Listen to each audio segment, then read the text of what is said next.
But so what I wanted to ask you was actually it's a kind of a thought experiment that I did yesterday with Lamont from Days and from let's say next week. Next week I'm giving you just 1 year. You have 1 year full time. You don't have like don't worry about the YouTube channel, don't worry about anything else. Full time you're going to learn a new language and let's say it's going to be Korean. So yeah, pretty hard, but maybe not as hard as Chinese because the writing system is easier. But Mm-hmm. it's a big challenge, right? And so at the end of the year, you have to reach about a C1 level. So very, very ambitious, right? But you're doing it full time. So what is going to be? Oh, and by the way, if you don't reach a C1 level, like I'm gonna come and just bury you alive or do something, right? You're going to die. So there's no choice. So, what is going to be the daily routine like, and what is the program going to be during the 12 months? Well, I think for me, obviously, it's going to be practicing and learning the language every single day.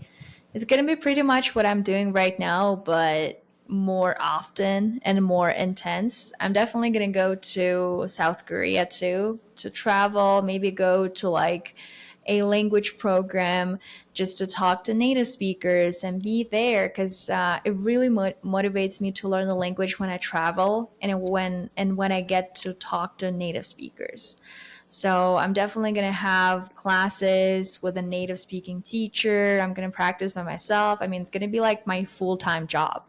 Like what you think about a full-time job working Monday to Friday or however however you want to work. For me, probably it's going to be like working on my Korean from Monday to Friday intensively and then taking the weekends off just because I still want to live my life and do other things like sports let's say.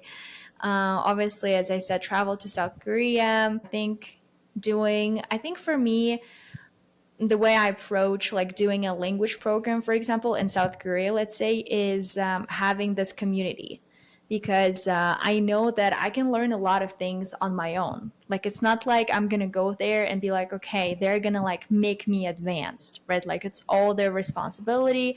I pay for this program. No, I think for me, this program is more so the environment, the people, the motivation, the teachers.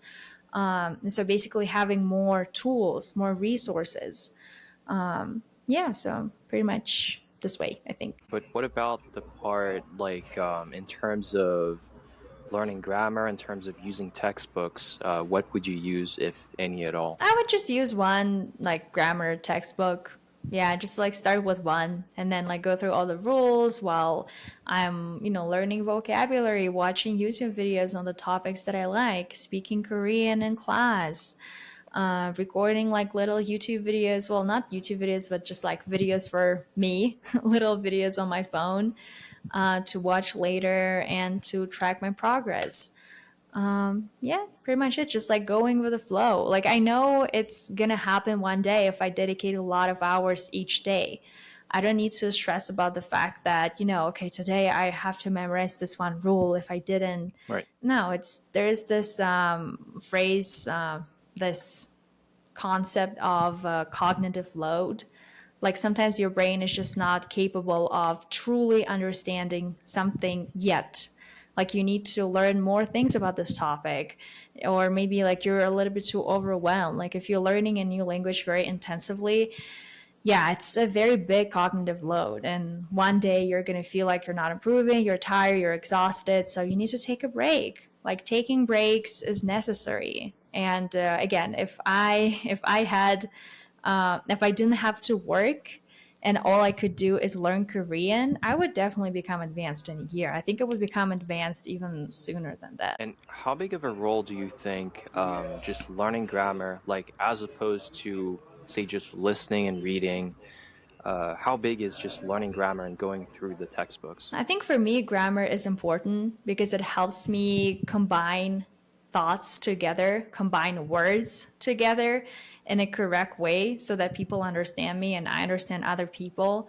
But I think what really helps me is like when I'm using a specific resource, let's say I'm watching a YouTube video on a topic that I'm passionate about, and then I see that this YouTuber is using this like word or grammar structure, and I can kind of understand that it's probably connected to grammar. Like this person is using it over and over and over again, and I'm not familiar with it. That's how I learn grammar. I'm going to be like, okay, it's time. Like I've seen it 100 times by now. So I think I need to like do a deep dive and learn more things about it. And then I do a deep dive, I learn more things about it, like in terms of the rules, how to use it. I try to create, and yeah. And then from that moment, I'm like, yeah, I understand what this person is saying, what this grammar rule is about. And then I move on to the next one. And I'm like, okay, now this person is using like this other grammar rule a lot. Because the problem is, I think oftentimes, like in schools, what happens is the teachers tell you that, like your level is A1. So according to A1, you have to know all these grammar rules. But like a real language doesn't work this way. In real language, people are going to have a mixture of a lot of different grammar rules. They're going to mix C2 grammar with A1 grammar, like if we use these like levels. So that's why, especially if you have this luxury of doing whatever you want, and for example, that's how I was learning Spanish.